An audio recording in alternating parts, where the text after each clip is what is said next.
queria lembrar, assim, uma coisa que eu acho que o Jean, na apresentação dele, fez de forma muito completa, mas eu acho que faltou, talvez, destacar um elemento, Jean, muito importante na arquitetura dessa reforma da gestão do Rio de Janeiro, que é a criação de um número único de atendimento.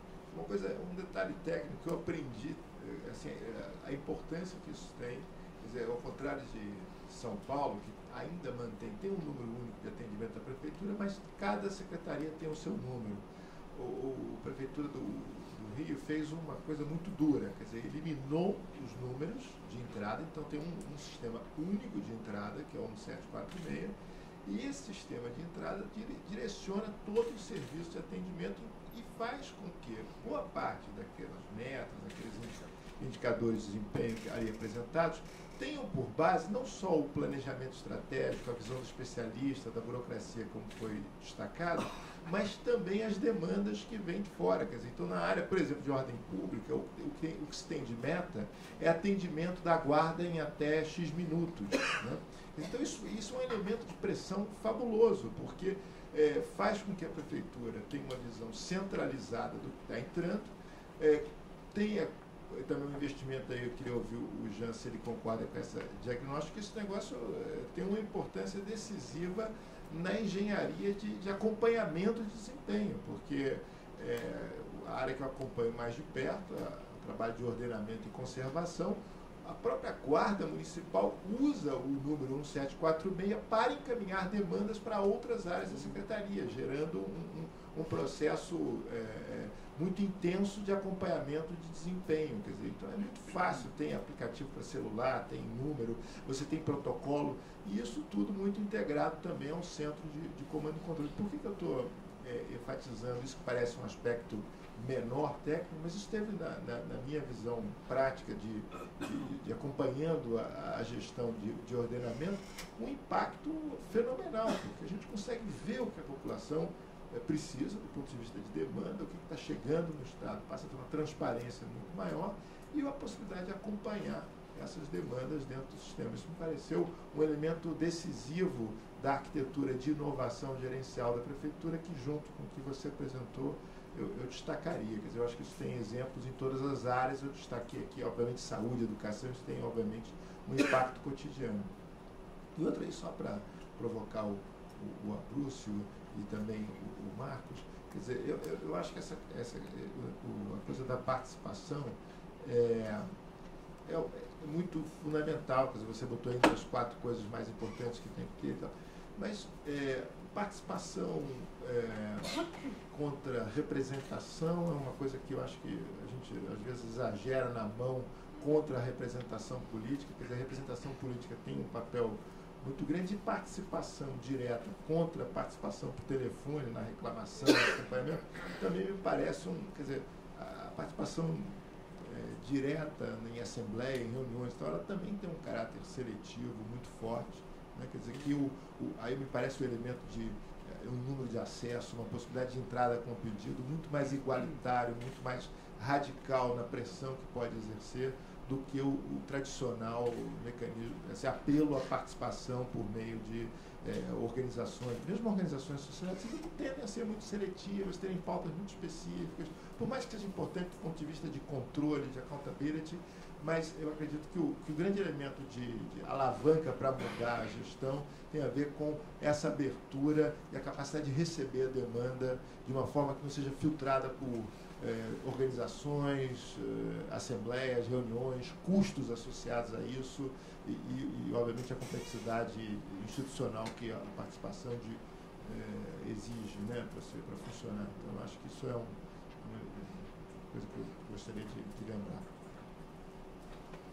Legal, Leandro, ótimo. Jorge, como eu conheço a sua alma uruguaia, você vai restringi-la ao máximo para fazer uma pergunta sucinta. Eu sou do Mauaro, né? Então, esse tipo de sucinto não dá para fazer muito, mas eu vou tentar fazer. Eu não vi nenhuma das 2 apresentações, nenhuma ênfase. Aliás, meu nome é Jorge Luiz dos Santos, sou uruguaio, como o Sérgio já disse, e sou presidente do Conselho Estadual de Secretários Municipais de Administração aqui no estado de São Paulo.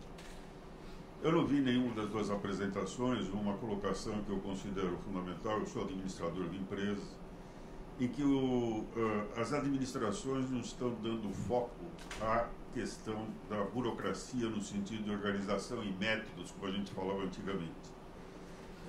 Há uma tendência a se falar muito nessa palavra transparência, e a transparência tem uma ligação no gestor público de computação, de informática.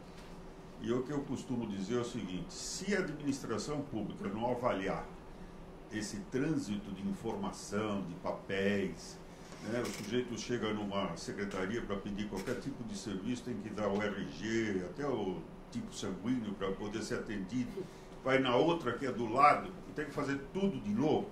Quer dizer, o cidadão deveria ser reconhecido pelo Estado, apenas pelos qualquer um dos números de registro de identidade ou do Ministério da Fazenda, e a partir daí que toda a administração pudesse dar a esse cidadão a sensação de que o Estado está a serviço dele, e não ao contrário, como nós temos nesse país hoje, em que o cidadão está a serviço do Estado, pagando 40% de impostos, e não recebe proporcionalmente o serviço adequado a essa carga de impostos. Então, eu gostaria de colocar isso para o Jean, se isso está sendo verificado no Rio de Janeiro, porque esse também é um país que teve um ministro da desburocratização, né? Eu nunca vi isso em outros países, eu conheço um pouco, mas que também não seguiu em frente.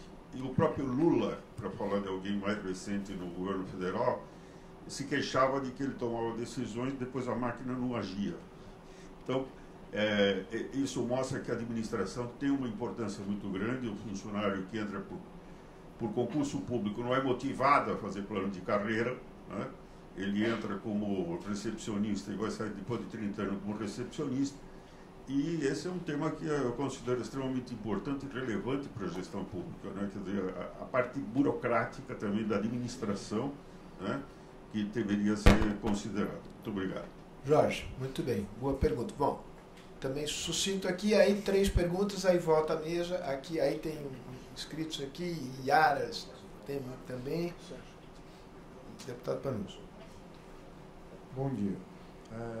Eu vou fazer uma pergunta, mas eu preciso fazer uma consideração rápida antes.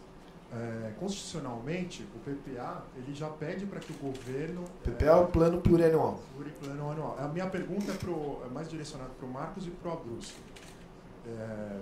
Então, o PPA ele já pede para que o governo trabalhe com metas.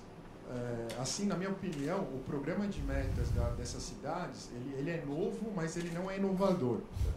E eu lembro também de um artigo do professor Abruzzo, escrito, submetido à revista RAP, a Revista de Administração Pública, aos 40 anos, que ele fala que é importante afirmar os instrumentos de gestão por resultados. Então, para mim, a grande inovação desse programa de metas foi o portal Agenda 2012, que ele permitiu maior facilidade da visualização da população das metas. E aí minha pergunta é o seguinte, então não seria interessante centrar esforços em instrumentos já existentes, como o PPA, que já pede para o governo trabalhar com metas, ou o caminho empregar esforços para criar outros instrumentos para reforçar os já existentes? Obrigado. Legal. Bom, a bola volta aqui para a mesa e aí a gente recolhe mais perguntas e vai em frente. Vai pela ordem das posições.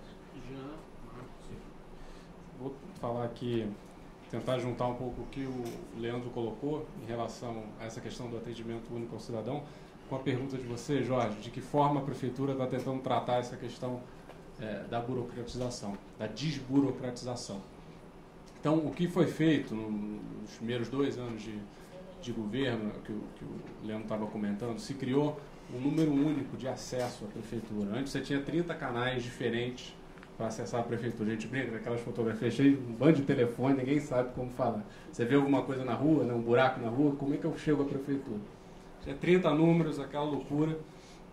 E a primeira coisa que foi feita foi se estabelecer um número único, um canal único de entrada para o cidadão para facilitar o acesso dele. A partir dessa entrada, dessa informação, isso é disparado para dentro da máquina para a gente conseguir prestar o serviço. Então, o que foi feito? Abriu-se um canal de ligação com o cidadão, se estabeleceu, aí entrando nessa sua linha de desburocratização, se estabeleceu níveis de serviço para a prestação de cada uma das solicitações feitas pelo cidadão. Então, hoje, se você está andando na cidade do Rio e vê uma lâmpada apagada, você pode ligar para um 746 que você vai receber a resposta, vai pegar um número de protocolo e ele vai dizer, olha, em 72 horas essa lâmpada vai ser consertada. Vai te encaminhar um protocolo, esse pedido vai ser disparado para dentro da máquina, a máquina vai fazer isso acontecer e depois, antes de 72 horas de preferência, você recebe uma mensagem, um SMS ou um e-mail falando que o serviço foi devidamente prestado. Isso parece uma coisa simples, mas o que o Leandro colocou por trás desse simples processo, você tem todo um trabalho muito grande de conhecimento da máquina pública. Na hora que você estabelece níveis de serviço para cada um dos serviços que a população precisa, e na hora que você cobra isso dos diferentes órgãos, você tem uma transparência quase que total das eficiências e das ineficiências de cada órgão. Você consegue identificar exatamente aonde estão os gargalos para melhor prestação do serviço ao cidadão. A partir dessa ferramenta, dispara-se uma série de relatórios gerenciais, e a partir dos relatórios gerenciais, você consegue identificar processos mal definidos. Aí, no caso o Leandro comentou essa questão da guarda, do ordenamento. Havia uma questão lá, um serviço solicitava quando um carro está estacionado em cima da calçada. Você liga para o 746 e você recebe uma resposta. Olha, em 4 horas esse carro vai ser retirado da calçada, ou pelo menos o carro vai ser multado por um guarda municipal. Analisando esse processo com cuidado, das 4 horas que a gente se comprometia com o cidadão, 3 horas mais ou menos, eram gastos para o processo sair da central, chegar até a guarda, e chegava para a central da guarda, às vezes chegava no carro, aí o guarda municipal chegava, muitas vezes ele já chegava lá, o carro já tinha saído e o horário já passou. Então foi feito todo um trabalho de redesenho dos processos, muito detalhado, para tirar essas ineficiências e garantir uma melhor prestação de serviço para o cidadão. Então, sendo bem claro o objetivo, a maneira como a Prefeitura está lidando com a questão de desburocratização é usando essa nova ferramenta de gestão e estressando ao máximo cada um desses serviços que são prestados para melhorar a eficiência, seja do ponto de vista de prazo, seja do ponto de vista financeiro e orçamentário. Obrigado. Aquilo que te corresponde, certo? Bom, primeiro aspecto que Leandro menciona aqui é os limites ou as dificuldades para a participação efetiva, não? Para que a democracia participativa, deliberativa se fortaleçam, valorizando ou fortalecendo e estimulando que a democracia representativa também se consolide, também avance, não? Por isso, eu menciono a priorização que essas iniciativas têm dado no âmbito das relações com o legislativo, né? Por exemplo, o movimento Nossa BH, o lançamento do Nossa BH foi feito na Câmara. A apresentação dos indicadores da cidade fizemos na Câmara, como também mensagem aos próprios vereadores e à sociedade de que esse espaço precisa ser a casa do povo, assim é dito, né? Agora há limites, por exemplo, em Belo Horizonte nós não conseguimos, e é uma meta do Nossa BH, ter, por exemplo, os trabalhadores informais de rua, os catadores, os jovens, as mães, líderes, cabeças de família participando. E não conseguimos, não se consegue fazer ter o envolvimento desses grupos nos modelos padrões de articulação, de reunião, de assembleísmo que às vezes as iniciativas têm, né? Jovens começaram a participar, vinculados a várias organizações que trabalham com juventude, mas aí as reuniões eram no centro e não tinha vale transporte. Então, como também a iniciativa se descentraliza em termos geográficos, mas também inova em termos de alternativas que estimulem a participação, porque senão não vai acontecer o que eu mencionei, que foi, digamos, o ponto que deflagrou tudo isso de Bogotá, de colocar o homem mais rico, dono do sistema bancário, poderia dizer, da Colômbia, sentado na mesma mesa com o líder sindical dos 80 mil trabalhadores informais de rua de Bogotá, naquela época. Eles provavelmente não sentariam ao redor da mesma mesa para discutir um tema que fosse de um ou de outro. Na hora que a agenda foi uma agenda coletiva, que era deles, mas que estava exterior a eles, houve a possibilidade de uma convergência, de uma concertação de visões.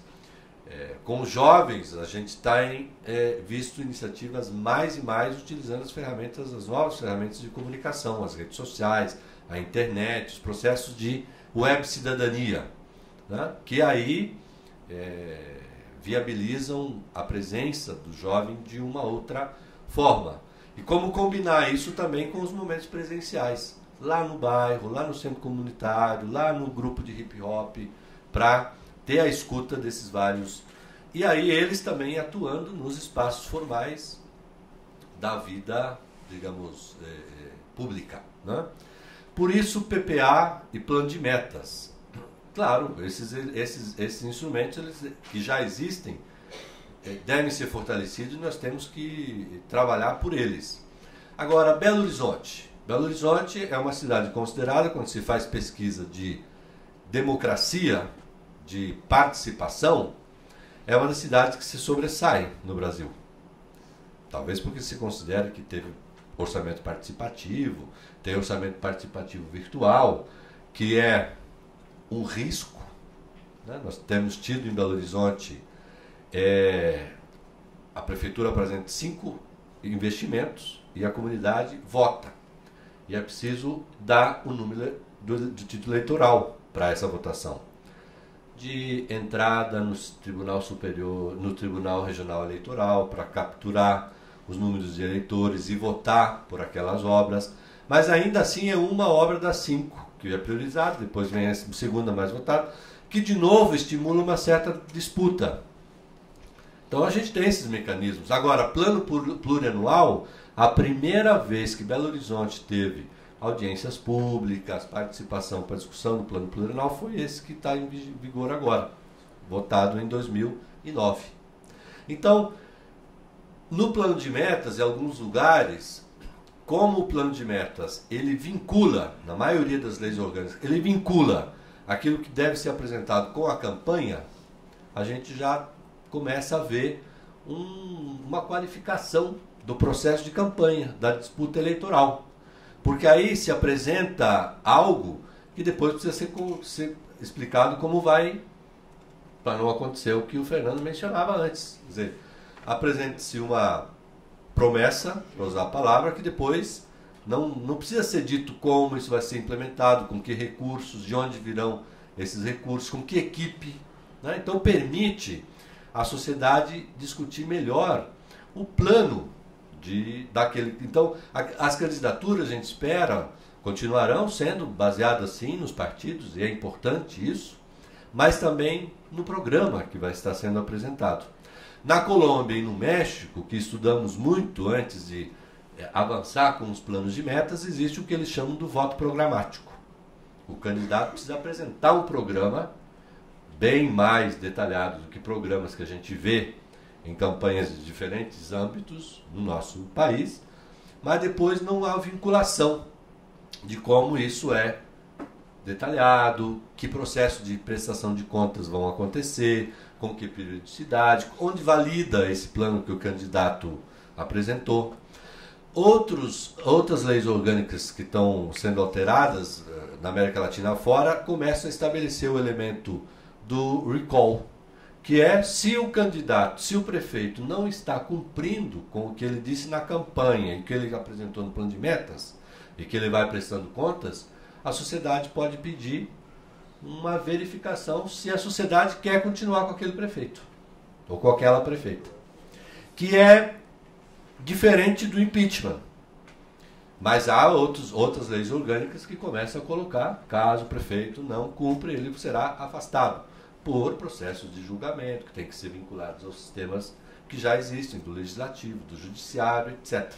Então, o que a gente tem percebido até agora é que o plano de metas, ele, ainda que seja um elemento novo, e ele tem elementos de inovação, ele fortalece os processos que a gente já tem, seja o plano plurianual, as revisões do plano plurianual, seja as leis orgânicas, as leis orçamentárias anuais, enfim. Acho que isso era o que me cabia. Obrigado. Pedir licença para o Fernando. Fernando, para dar vazão aqui às perguntas, vamos deixar você para o final. Eu tenho 4 pessoas, vou recolher 4 dessas. Eu começo por ali, porque você foi marginalizado na primeira rodada. Peço para você se identificar. Meu nome é Joel Formiga, eu sou mestre em ciência política pela USP e consultor de cidades inteligentes pela IBM. E a minha pergunta está ligada aos arranjos institucionais da questão municipal, estadual, federal. Quando a gente endereça os problemas das grandes cidades, parece que a gente esquece com a realidade de que elas estão inseridas necessariamente em metrópoles. E os problemas que a gente lida nas grandes cidades, sejam eles de dejetos sólidos, recursos hídricos, água, enchente, trânsito, segurança pública, desenvolvimento econômico, são, em sua grande parte, problemas metropolitanos, de regiões metropolitanas. O cidadão hoje é um cidadão metropolitano, não é, talvez, de uma cidade. Eu me pergunto como poderá o Rio ser a melhor cidade para se viver e trabalhar em 2020, se Duque de Caxias, Niterói e outros municípios não acompanharem esse movimento, não investirem nesse sentido num programa integrado, né? E a pergunta isso necessariamente faz com que a gente tenha que rever os arranjos institucionais, que temos que mexer na Constituição para identificar essa questão da metrópole, ou seria possível através, primeiro, se é realmente importante esse ponto, segundo, se é via Constituição ou se é via arranjos, quer dizer, se a gente deveria ter metas integradas, isso é possível através da política fazer essa coordenação metropolitana. Obrigado, ótimo. Só por uma razão logística, vamos pegar a Yara ali na ponta esquerda. Oi, tudo bom? Bom, meu nome é Yara Prado, eu sou professora. E trabalhei muito tempo com a implantação de políticas públicas na área da educação. A minha primeira pergunta, acho que é para o Jean, também para o Marcos. Eu queria saber se, a partir desses projetos já implantados ou em implantação, se vocês já podem verificar qual é a abrangência do universo que dá certo. A abrangência do universo, dentro do foco que dá certo. Por quê? Vou citar um exemplo. A Prefeitura do Rio de Janeiro tem 1.060 escolas. A Prefeitura de São Paulo também tem mais ou menos esse número, um pouco mais. Já o governo do estado tem 5.500 escolas no estado inteiro, tá certo? Bom, então essa é a primeira parte. Você já tem resultado desde que... Por quê? E aí eu queria remeter na década de 80, tá certo? Com alguém que me tirou do radicalismo e me ensinou o que era democracia, que se chamava Franco Montoro, né? E que dizia que a descentralização era vital. Por que não se fala mais em descentralização toda vez que nós estamos tratando da questão da administração pública? Por quê? Porque na descentralização você não tinha todo esse palavreado que vocês têm agora, que a coisa anda, o mundo gira, mas de qualquer forma, lá estavam as metas, lá estavam os controles, etc. e tal. Muito bem. E aí remeto para a subprefeitura, que o Fernando disse, ora, subprefeitura não dá certo, mas será que não precisa discutir descentralização de poder para ela dar certo? Bom, por que nunca se discute? Essa é uma questão. A segunda questão é a relação de todos os planos de meta e de meritocracia com as corporações. Concordo plenamente que sem funcionário público não tem implantação e não tem acompanhamento. Agora, parece que as corporações passam ao largo de todos os planos. E aí, Minas Gerais fica com quantos meses de greve porque não paga o piso? Será que plano de meta não tem que começar com um pacto, tá certo? Envolvendo a todos e não só quem está fora do pacto, não só quem está fora do pacto, tá certo? Então, essa é uma questão que eu vi ao longo dos meus anos de administração pública na área educacional atrapalharem muito a execução. Quase inviabilizarem por medidas pressionadas pelo executivo, que não quer brigar, de impossibilitar colocar planos de meritocracia, dividir um pouco com um monte de gente. E a última questão é uma sugestão, tá certo? O pouco dinheiro, com muitos funcionários, porque era direito, né? A última questão é uma sugestão para o IFHC, porque no final da década de 70, com o mesmo grupo que está do IFHC, a gente teve o crescimento, São Paulo, crescimento e pobreza, tá certo? Que foi feito com a igreja no fim da ditadura, que foi uma coisa que pautou praticamente todos os programas de intervenção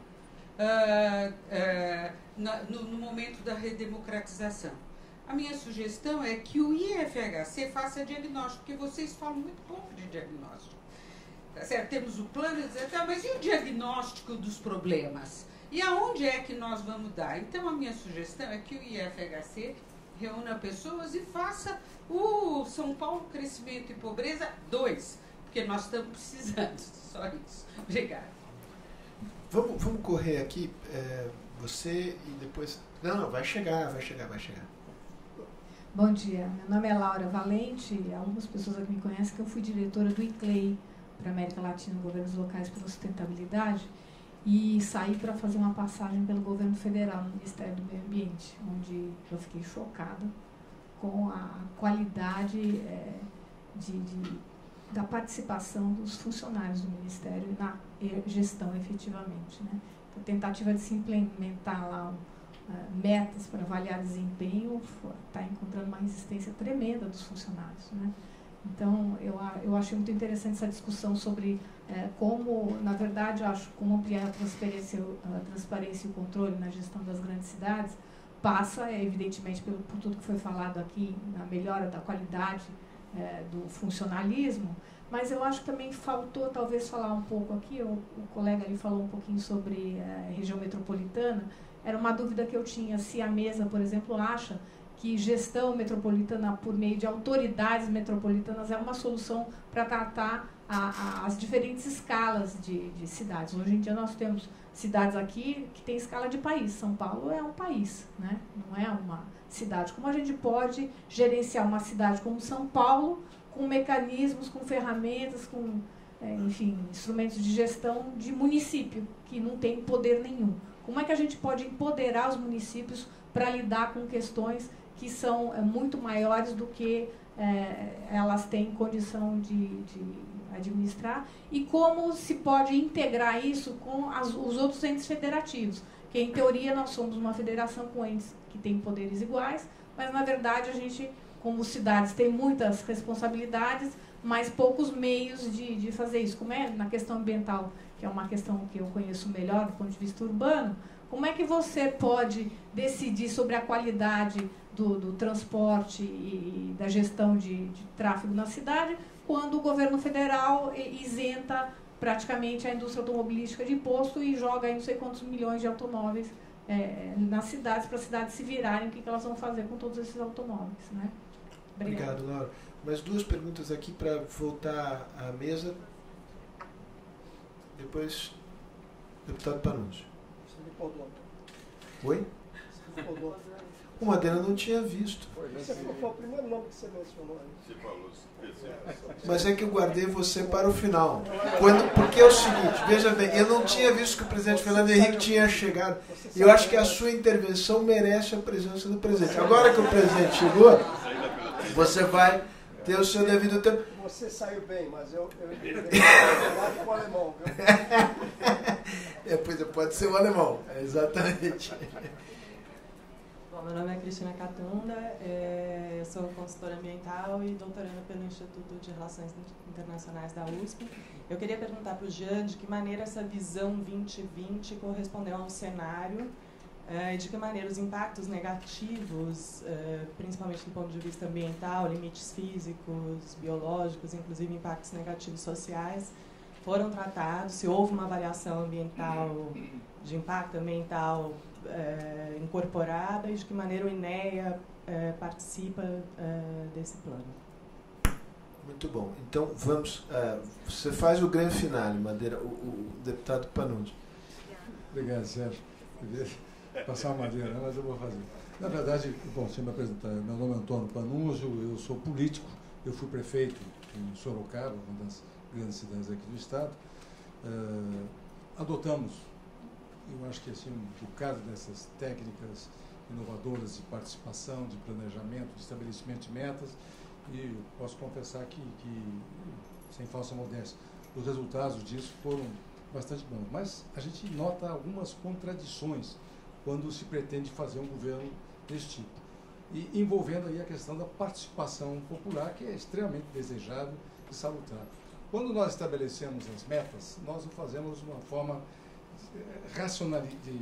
bem racional, procurando ter o melhor aproveitamento dos equipamentos públicos a serem instalados ou reformados, as prioridades a serem estabelecidas.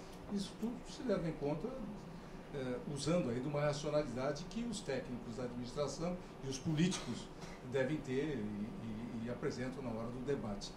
No entanto, ao levar o debate depois para a participação popular, isso tem que se fazer grandes bairros por grandes bairros, ou regiões por regiões.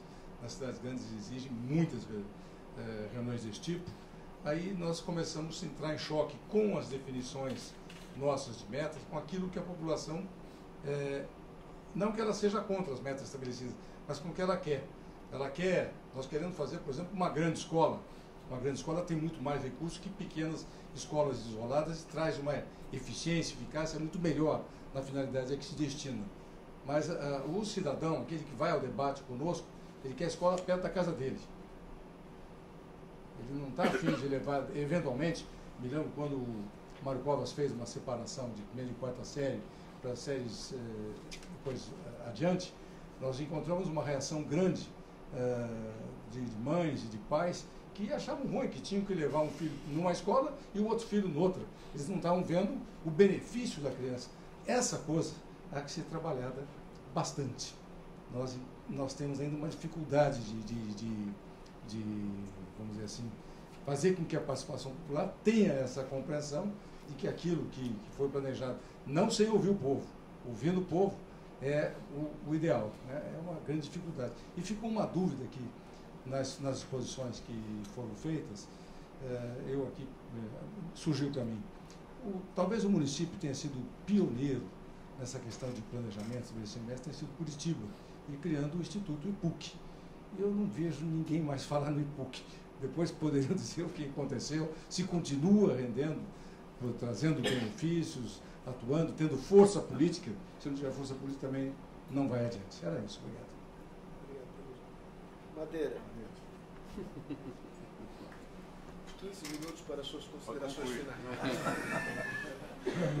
Não seria exagerado. Portanto, né? Não, mas o rapaz ali né? Da IBM. Formiga. Tem nome de jogador do Santos. Formiga. Foi um grande jogador.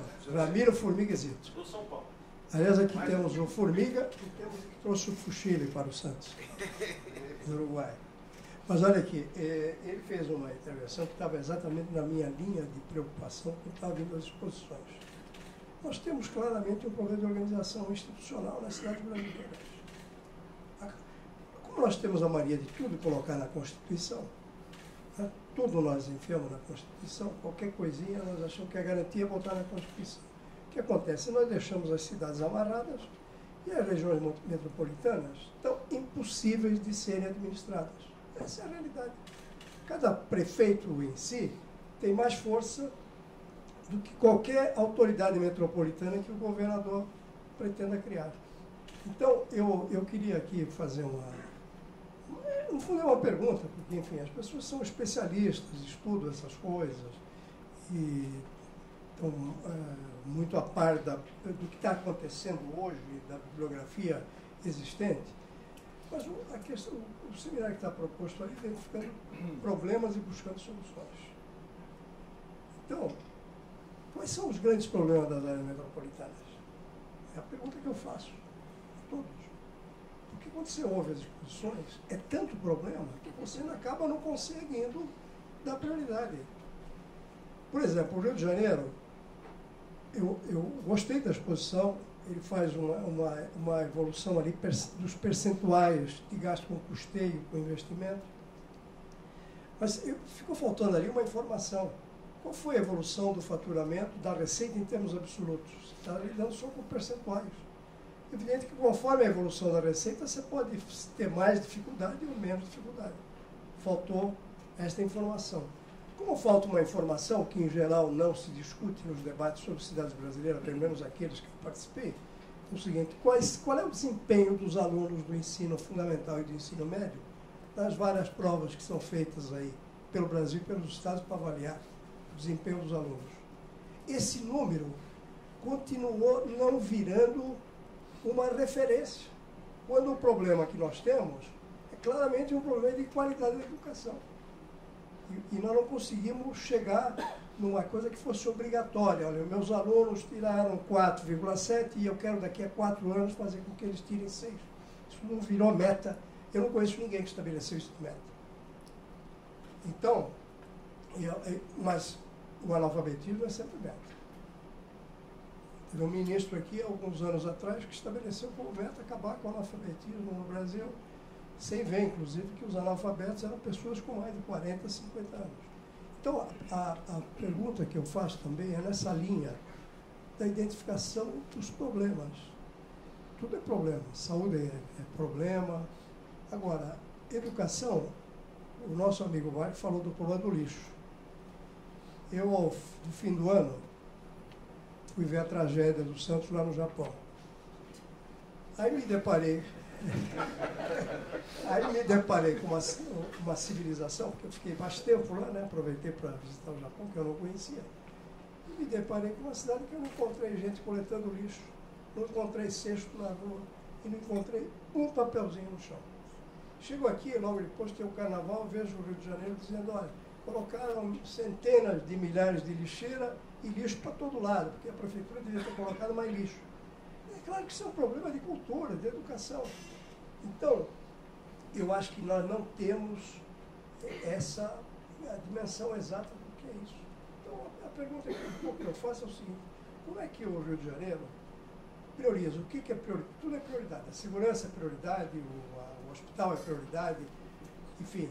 Mas eu acho que se nós não sairmos dessa questão organização institucional e, digamos, colocação dos objetivos claros, nós vamos continuar patinando. Só para terminar, Fausto, para não fazer o grande final, outro dia, conversando aqui com o vereador, que eu não vou dar nome, muito simples, ele falou o seguinte: olha, se não tivesse cidadão para me pedir para ajudar a podar a árvore, eu não seria eleito vereador. Ou seja, como a administração não funciona, o papel do vereador passa a ser fazer essa intermediação. Olha, morreu fulano, precisa botar no hospital A e não no hospital B, eu não consigo. Eu já pedi há 5 anos para podar uma árvore, não consigo podar. Então tem que entrar em interferência. Esta razão, inclusive, a minha opinião, porque aqui nas exposições e na discussão pouca do institucional, se falou pouco sobre Câmara de Vereadores. Você tocou no assunto, você tocou um pouco, mas a Câmara fica uma coisa que não participa muito desse processo de busca da modernização da gestão, e a gente vai atrás de participação, informática, cada vez mais informatização, e o que eu percebo é que às vezes o próprio funcionário público não sabe o nível de informatização que tem o órgão que ele trabalha. E nós aí aumentando cada vez mais o nível de informatização, que é bom, eu não estou criticando isso. O que eu estou, digamos, colocando no fundo, há um problema de organização institucional, de definir claramente os objetivos e de uma coisa que também foi pouco mencionada e que a gente menciona pouco, falta de líderes para assumir posições. Quer dizer, hoje nós nos viciamos em fazer pesquisa, ver o que as pessoas querem e falar o que as pessoas querem, e não o que é preciso para liderar. Obrigado, Madeira. Bom, acho que esgotamos aqui o universo das perguntas. A palavra volta à mesa, começando aqui pelo Jean. Vamos lá, muitas perguntas, né? Pois é. Vou bem rápido. Vou tentar ser bem rápido. Retomando só uma questão que foi levantada nos últimos questionamentos em relação a essa dicotomia entre plano de metas e os instrumentos do PPA, LDO e LOA. Essas coisas não são excludentes. Fundamentalmente, elas são complementares. Então, toda essa exposição que eu fiz aqui do planejamento estratégico, todo esse plano estabelecido, ele está refletido no PPA, na LOA e na LDO ao longo dos anos. Só para deixar, eu acho que esse é um ponto importante para a gente. No site. Oi? Esse livro que você disse está no site? Está no site da Prefeitura. Então, essa é a primeira questão. O segundo ponto que foi que o Formiga trouxe e que a Laura Valente também falou um pouco dessa questão das autoridades metropolitanas, eu vou deixar com você, Bruno. Obrigado. Se ninguém resolve, resolve esse país, é brincadeira. É fato, no Rio de Janeiro hoje não existe uma articulação metropolitana para se endereçar determinadas questões. E deixo para o Bruce a proposição de soluções. Falando um pouco da pergunta da Yara, que comentou sobre a abrangência do acerto, né? Que tipo de resultados a gente já conseguiu ter efetivamente na área de educação, e entrando um pouco nessa provocação também, Madeira, dessa definição de metas de qualidade na área de educação, de que forma isso é tratado dentro da Prefeitura. Em 2009, como eu comentei, se estabeleceram os primeiros acordos de resultado com as escolas do município. São 1.064 escolas, e para cada escola foi estabelecida uma meta de IDEB. Então, a gente já tinha a referência do IDEB, que tinha sido atingido em 2007, e foi estabelecida uma meta... Índice de Desenvolvimento da Educação Básica, da sigla atual, não necessariamente... Isso, Índice de Desenvolvimento da Educação Básica. E cada escola tem o seu IDEB para ser alcançado. Em 2009, essas metas, elas são metas que foram estabelecidas, tem uma meta global do Ministério da Educação para a cidade, e essa meta foi desdobrada para cada uma das escolas. No primeiro ano, 290 escolas atingiram as suas metas, no ano de 2009. No ano de 2010, foram 500 escolas que atingiram sua meta de IDEB. E nesse ano de 2011, o resultado ainda não saiu, a gente recebe esse resultado em meados de julho, que é a nossa expectativa, e a partir dele a gente vai ter uma ideia do impacto efetivo que essa política está tendo em termos de resultado na área de educação.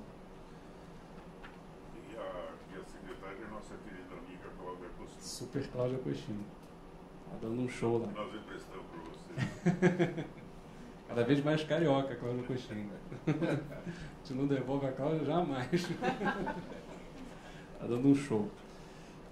Respondendo, Cristina, sua colocação sobre a questão ambiental. Aquela visão que foi colocada ali de tornar a cidade do Rio de Janeiro um lugar para se viver e trabalhar até 2020, ela é alicerçada, vamos dizer assim, em 4 grandes blocos. Você tem um bloco social, que sustenta aquela visão, você tem um bloco econômico, você tem um bloco político e você tem um bloco ambiental. Então, a questão ambiental necessariamente é incorporada dentro daquela visão e acaba perpassando todas as diferentes áreas do governo. Isso só na visão. Depois que você olhar em detalhe o planejamento específico, os diferentes projetos, metas que foram estabelecidos, a área de meio ambiente também, de uma certa maneira, está transversal àquele processo todo. E especificamente a pergunta do INEA, não. O INEA não participou diretamente do desenvolvimento do plano. O que aconteceu é que algumas pessoas do INEA, acho que a Marilene do INEA... INEA, para mim, é nome de mulher. O que é o INEA? O INEA é o órgão estadual responsável... Instituto Ambiental Estadual, responsável pela essa questão de meio ambiente. A Marilene, a presidente do INEA, se eu não me engano, ela foi entrevistada, mas não houve um processo amplo de discussão do INEA da questão ambiental. E, por fim, a colocação do Antônio sobre Curitiba, né? Curitiba inspirou muito esse trabalho da gente. Até a colocação que foi feita, essa questão de acordos de resultados, isso não definitivamente não é uma novidade. Minas começou esse trabalho. Curitiba tem um trabalho muito interessante na definição de metas em diferentes secretarias, Pernambuco, Espírito Santo, Sergipe, Acre, tem muita coisa bacana acontecendo. E Curitiba foi sim uma fonte de inspiração, onde a gente chegou a fazer uma visita lá para turmas de Curitiba, aprender um pouco com eles e tentar replicar as boas práticas na Prefeitura do Rio de Janeiro.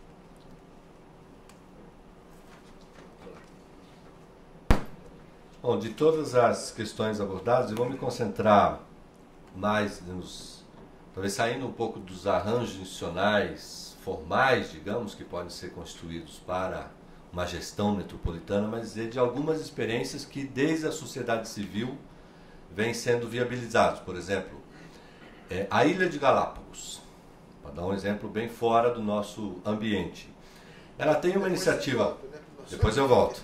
Ela tem uma iniciativa parecida como o Rio Como Vamos, Bogotá Como Vamos, Nossa BH, Nossa São Paulo, mas decidiu ser pensada não nas 6 cidades, 6 comunidades que há na ilha, no arquipélago, mas como conjunto. Inclusive porque o patrimônio estava sob avaliação da Unesco, estava em risco, saiu da situação de risco e a comunidade se deu conta, ainda que não exista, claro, existe uma institucionalidade nesse caso por todas as questões ambientais, do próprio patrimônio e tal, mas só para mencionar que desde a sociedade civil se pensou em algo que talvez influencie e seja exemplo para outros ambientes, como Mendoza. Mendoza, na Argentina, tem 6 cidades. Cada cidade buscou constituir uma iniciativa como essas que eu mencionei e está agora já avançando porque eles chamam La Gran Nuestra Mendoza. Para, de novo, olhar os indicadores juntos, identificar, como Madeira dizia, quais são as questões que precisam ser priorizadas, quais são os grandes problemas que naquela região precisam ser consideradas, né? Belo Horizonte tem a Agência Metropolitana da Grande Belo Horizonte, chama assim, que é um órgão estadual que articula os 34 municípios da região. Eu não tenho... O Parlamento Metropolitano em Belo Horizonte. Tem o Parlamento Metropolitano, que busca articular e gerar, por exemplo, alguns consórcios. Então, na área de saúde já tem um consórcio que não envolve os 34, mas aqueles que são que mais enviam ou recebem demanda. Na questão da nota fiscal, se eu não me engano, os 10 municípios com indicadores econômicos mais altos se articularam num processo para a emissão da nota eletrônica. Enfim, talvez isso esteja por fora de uma institucionalidade, digamos, que possa... mas acho que a gente está avançando, começando desde a sociedade civil, desde essas iniciativas de consórcio e tal. Agora, indo à questão da Iara, eu queria enfocar esse aspecto das corporações, que eu acho que é uma questão importante para tanto as iniciativas da sociedade civil quanto para os governos considerados, né? O exemplo que você trouxe de Minas Gerais parar por mais de 100 dias as escolas estaduais é um temaço, né? Mas também como a gente considera, como a gente também envolve e tem a escuta dos grupos que eu mencionei antes, os grupos mais vulneráveis, os trabalhadores informais, os jovens, etc. Mas também, por exemplo, as empresas que têm seus interesses, que incidem nas decisões governamentais. Em Belo Horizonte, nós trabalhamos mais ou menos um ano identificando como nossa BH seria, com que organizações começaria, e nós tivemos muitas empresas participando. O lançamento do nossa BH foi no dia 11 de dezembro de 2008, véspera do aniversário da cidade, porque nós entendíamos que isso poderia ser um presente para a cidade. Na véspera, um diretor de uma empresa ligou para o meu telefone, porque a Vina estava muito envolvida nessa articulação, e esse diretor me disse: veja, aqui na empresa nós sentimos fundamental a existência do nossa BH e por isso estivemos trabalhando tanto até agora, colocando recursos, disponibilizando gente, trazendo vocês para dentro da empresa, para vocês mobilizarem os trabalhadores da empresa para estarem nos grupos de trabalho do movimento, etc, etc. Mas agora nós vamos retirar o nosso nome, porque a prefeitura é uma das nossas clientes. Aí eu disse como resposta, não, exatamente por isso eu entendo que é mais uma razão para vocês estarem. Então, como considerar as corporações, as empresas ou as universidades? No caso de Córdoba, para dar um outro exemplo, a Universidade Católica de Córdoba é a principal impulsora, uma das principais impulsoras. E conversando com o seu reitor, ele dizia, esses indicadores, essas metas, a pesquisa de percepção, o que se produz de conhecimento em Córdoba, vai virar conteúdo para a graduação, para a extensão, para a pós-graduação, porque nós precisamos que os que estão se formando, que estão se especializando, discutem a realidade, inclusive para dar um retorno à própria sociedade.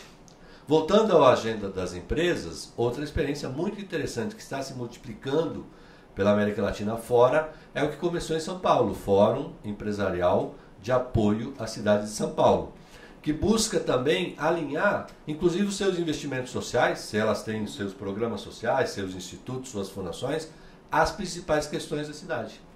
Então, se uma agenda, para dar um exemplo qualquer, aqui é educação infantil, talvez aliando poder público, o recurso das empresas, com as ONGs, com os movimentos da área, é olhar para a educação fundamental, a educação básica, e não investir talvez prioritariamente em outras áreas.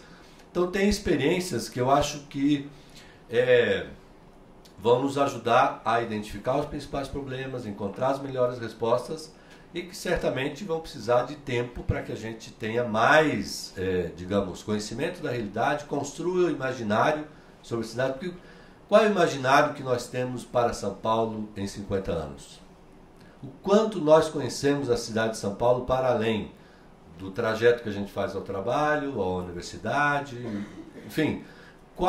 Então, o fato dessas iniciativas trabalharem com indicadores, por exemplo, Belo Horizonte, eu não sabia, estou no movimento Nossa BH, mas Belo Horizonte tem uma unidade de medição da qualidade do ar, uma apenas, mas que deve funcionar 25 dias ao longo do ano. Então, às vezes funciona, às vezes não funciona. Então, se hoje for dito qual é a qualidade do ar em Belo Horizonte, nós não temos essa informação. Então, o fato do movimento demandar do Nossa BH, dizer esse é o indicador que a gente quer acompanhar, talvez gere um investimento ou a criação de uma dinâmica que leve Belo Horizonte a medir sua qualidade do ar dia a dia, hora a hora, minuto a minuto. Então, é esse diálogo, é esse processo de concertação, né, que o deputado Panunzio mencionava, que vai nos dando as respostas, e essa negociação que eu acho que vai levando as melhores opções, para manter o exemplo, né, se é uma grande escola ou são várias pequenas. O que várias pequenas contribuem hoje para as questões de mobilidade urbana, para as questões do meio ambiente, para as questões do tempo de trabalho, dos pais e mães, enfim, é a negociação, e é nisso que a gente aposta, que estão várias as respostas que às vezes a gente deva ter para as grandes, para as médias, para as pequenas cidades, para as regiões metropolitanas, para os biomas. Qual é o compromisso da cidade de São Paulo com a Amazônia? Sendo São Paulo a principal consumidora de carne, madeira e grãos da Amazônia. Total, por isso, o Conexões Sustentáveis. Iniciativa que envolve poder público, envolve empresas, envolve sociedade civil. Enfim, era isso por agora. Obrigado. Fernando, agora você vai resolver a questão metropolitana. E não vale falar do Itaquerão. Era o que eu gostaria de falar, mas não posso. O Madeira vai ter uma discussão muito grande comigo. Bom, Está desligado? Agora sim. Obrigado. Bom, eu vou falar de 3 pontos assim. Separei 3 pontos de tudo que foi falado. Um é sobre participação, outro questão metropolitana e outra é mudança do poder nas grandes cidades. Sobre participação, Tem 3 coisas. Uma, claro, a participação é complementar com a discussão da representação. Em nenhuma hipótese ela não pode ser, não só pensando naquilo que a gente sempre fala, que é a relação entre a participação e as câmaras, mas a própria relação da participação com o Poder Executivo. Trata-se, portanto, de uma relação complementar, e os movimentos que a gente tem visto, Nossa São Paulo, Nossa BH, Nossa Ilhabela, tem vários movimentos, o Mário Aquino estuda isso, a gente vê, eles têm uma relação muito forte com a Câmara e com o Poder Executivo. Claro que há conflitos, há dificuldade de estabelecer relações, mas é algo como algo muito novo, isso seria natural. Eu acho que tem que primeiro olhar como algo complementar, de tal modo que, inclusive, o próprio Poder Executivo e a Câmara também tem que se preparar para a participação. Esse é o outro lado da complementariedade. A gente sempre só lembra o lado, olha, complementar, então, vocês não podem discutir a legitimidade do poder da Câmara e do Executivo. Óbvio, mas os dois também têm que se preparar para isso, e eu acho que isso nem sempre ocorre. Segundo, há vários tipos de participação. Isso é uma coisa importante, Leandro. Quer dizer, tem participação que pode ser as notas para serviços públicos, cartas de cidadãos, o Jean falou sobre isso. Você tem participação que pode ser em comunidades escolares. A experiência internacional mostra que comunidades escolares mais participativas têm efeito muito grande de aprendizado dos alunos, então, que é um desafio brutal. Essa correlação econométrica é gigantesca. Você não consegue envolver a comunidade, a dificuldade de aumentar o aprendizado é enorme. Então, eu acho que a gente tem vários tipos de participação.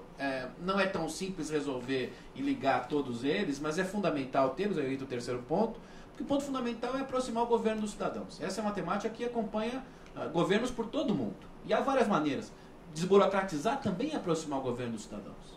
É muito importante isso. Governo eletrônico, experiências como de centro de atendimento ao cidadão, que no São Paulo a gente chama de poupa-tempo. Isso é muito importante. Porque se você não aproxima o governo do cidadão, você não consegue produzir um diálogo social que evite deslegitimação de políticas, que evite aquilo que uma grande colega minha, a professora Evelyn Levin, sempre dizia que muitas vezes ela achava que os governos faziam coisas muito boas nos lugares errados. Às vezes você não sabe qual é a demanda e qual é o lugar certo. Se você não tiver esse diálogo social, a chance de uma coisa mais tecnocrática errar é muito grande.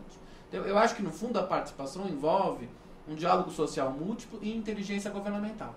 Então você tem que construir as duas coisas. Construir mecanismos de diálogo social, mas construir um mecanismo de inteligência governamental. Agora estou pensando mais no executivo, por conta do debate que a gente teve. Se você não construir uma inteligência governamental para lidar com isso, você é tragado também por isso. Então como é que a gente pode chegar mais próximo dos cidadãos? Que mecanismos podem ser usados? Eu acho que os governos precisariam ter um setor de inteligência governamental para diálogo com a sociedade. Isso é fundamental.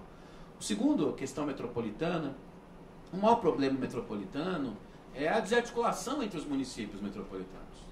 Então, quando não, de competição entre eles. Você tem uma desarticulação enorme entre eles quando o que a gente vê cada vez mais são cidadãos metropolitanos, como foi dito, e vê, na verdade, conurbação de periferias metropolitanas impressionantes. Você vai em São Paulo, tem alguns lugares que você não sabe onde começa, onde acaba Osasco. No Rio a geografia facilita, mas São Paulo e Belo Horizonte tem umas coisas meio estranhas. Então, você tem um problema metropolitano que é a desarticulação entre esses municípios, e essa questão metropolitana tem um impacto muito grande pelo número de pessoas que envolve, pelos seus efeitos. A Constituição realmente não pensou, em hipótese alguma, a questão metropolitana, porque naquele momento, o presidente estava na Constituinte, havia um sentimento contra o autoritarismo. Então, tudo que, digamos, lembrasse o autoritarismo teria que ser banido do universo constitucional brasileiro. Então, como o regime militar criou lá regiões metropolitanas, etc., não, isso não pode, municípios são melhores. Isso foi um grande erro. Agora, acho muito difícil a gente pensar em região metropolitana como um nível de governo. A complexidade disso no sistema político brasileiro é muito grande, porque envolveria discutir, sobretudo, a autonomia dos municípios. Isso é muito complicado, e a solução poderia ser um problema ainda maior. Por isso eu acho que a gente pode olhar um pouco algumas experiências que já estão acontecendo no Brasil. A experiência lá do Grande Recife, a experiência do Grande BH, algumas mudanças que estão tendo soluções que envolvem todos os entes metropolitanos, os governos municipais e o governo estadual, e quando possível o próprio governo federal. Acho que o Grande Recife é o caso mais interessante nesse sentido. Tem o governo estadual, os governos municipais e o governo federal ali embutido. Em BH isso não ficou muito claro. E construir a partir daquilo soluções flexíveis e baseadas em legitimação contínua e metas. Essas três coisas: soluções flexíveis, baseadas em metas e legitimação contínua. A agência em BH é um pouco isso. O exemplo das agências é muito interessante. Aqui em São Paulo a gente tem exemplo do consórcio da ABC, que é muito bem sucedido. O problema de São Paulo é que a gente não transformou o consórcio da ABC no consórcio da Grande São Paulo. E aí, as diversas administrações dos diversos partidos da Prefeitura de São Paulo nunca lideraram esse processo, nunca quiseram isso. Esta é a verdade. E se São Paulo não tomar isso como liderança, como Recife tomou, na verdade Pernambuco foi o governo do Estado que tomou, e como BH tomou, e acho que ali foi mais BH do que o governo do Estado, vai ser muito difícil fazer esses arranjos flexíveis, legitimados continuamente e baseados em metas. Porque uma autoridade metropolitana, repito, a chance disso criar mais problemas do que nós temos hoje é muito grande. Eu gosto de reformas institucionais com cuidado, porque você pode criar uma coisa e depois ter esse problema. E a última coisa, a mudança de poder nas grandes cidades brasileiras, que eu acho que é o tema que apareceu várias vezes aqui. E apareceu depois quando o Madeira falou das próprias câmaras municipais, que não tinham sido citadas, etc. As câmaras serão e serão sempre fundamentais. Isso faz parte do nosso ideal de democracia. Ninguém pode pensar o contrário. Os vereadores não são entes marcianos. Eles fazem parte de uma sociedade. Portanto, eles respondem à sociedade de acordo com a forma que ela chega à Câmara. As câmaras não são, digamos, o melhor exemplo daquilo que a gente gostaria de democratização, de planejamento. Basta ver o perfil de processo legislativo nas câmaras, etc. E a pergunta fica, como é que muda as câmaras? Você pode pensar em três coisas. Uma de longo prazo, uma mais conjuntural e outra que você pode planejar mais. A de longo prazo é a educação da sociedade. Isso é um processo longo. Provavelmente daqui a 2 gerações a própria aumento da escolaridade brasileira leve em parte a isso. Já está levando em parte. Nós somos melhores do que há 20 anos em parte por isso. Segundo, lideranças. Mas isto é uma coisa não só conjuntural, mas de certa maneira tem algum grau de aleatoriedade. Nunca se sabe quando é que serão produzidas essas lideranças. O que você pode tentar é alimentar lideranças com certa visão. Isso dá para fazer. E a terceira coisa, eu acho que se a gente quiser mudar a Câmara e tornando-a importante, porque esse é ponto fundamental, uma das coisas mais importantes é que para mudar a Câmara é preciso mudar a forma de administrar as cidades. Essa é uma maneira fundamental para mudar as câmaras. O Rio de Janeiro já mudou a relação com a Câmara. Se a gente pensar lá do César Maia para cá, a Câmara mudou no Rio de Janeiro. Por quê? Quando eles começaram a colocar os serviços mais, digamos, em tempo real, como você diz, a Câmara ficou perdida, porque boa parte dos vereadores dependia daquilo que o Madeira falou, saber melhor o negócio da poda. Quando você começa a descentralizar o poder na cidade, por isso que a subprefeitura é importante, isso vai mudar o perfil da representação na cidade de São Paulo. A gente não teve coragem, estou falando dos vários partidos em São Paulo, de mudar a forma de representação na cidade, porque a gente tem, digamos, currais eleitorais em São Paulo de todos os partidos, inclusive alguns com o nome do próprio vereador, nem vou lembrar o nome agora para evitar problemas, mas tem isso na cidade de São Paulo.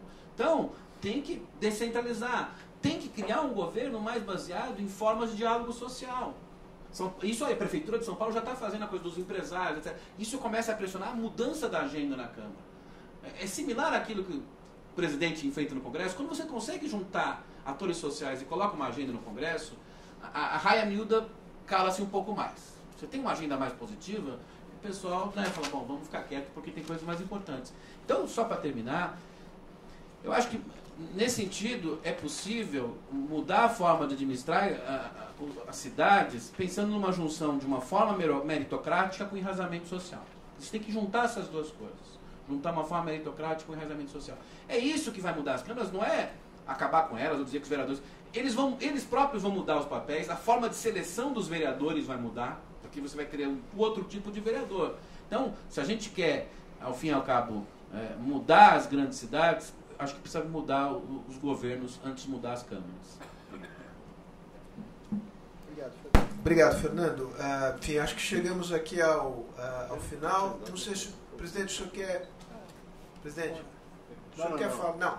Então só me resta aqui agradecer, enfim, em especial aos participantes e a vocês que vieram. Lembrando que isso é o primeiro de uma série de 8. Vocês serão informados. O próximo é no Rio, em parceria com a FGV, sob gestão do meio ambiente em áreas metropolitanas. E maio e junho, sobre temas de mobilidade urbana, infraestrutura urbana, águas, etc. E esses 2 serão novamente aqui em São Paulo, no Instituto. Espero contar com a presença de vocês. Muito obrigado.